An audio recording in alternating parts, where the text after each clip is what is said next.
हणेल झोनमधल्या डेव्हलपमेंटचा निर्णय घेतला, रिडेव्हलपमेंटचा निर्णय घेतला।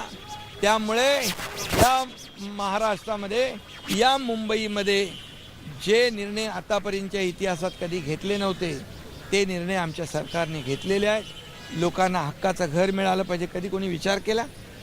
लोकांना बेघर करण्याचं काम, लोकांना मुंबई बाहेर जाण्याला म्हणजे वेळ जी आली ती मजबूर केलं, ते कुणामुळे? ही जनता सुज्ञ आहे आणि म्हणून मुंबईकर काम करणाऱ्याच्या मागे उभा राहील।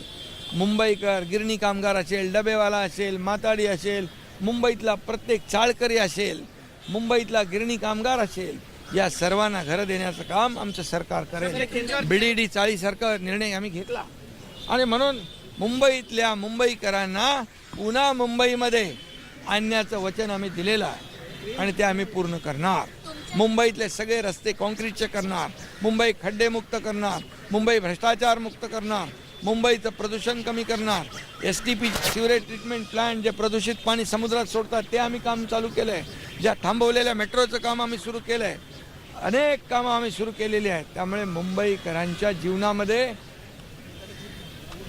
चांगले दिवस आणण्याचं काम आम्ही करतो।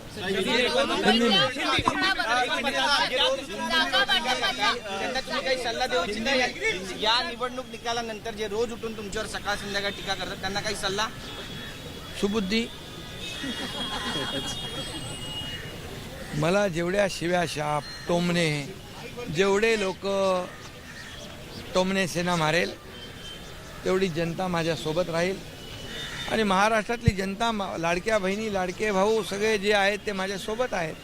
तोपर्यंत मला कसलीही चिंता नाही। सर एक हिंदू तैयारी है सर, इस बार इलेक्शन है और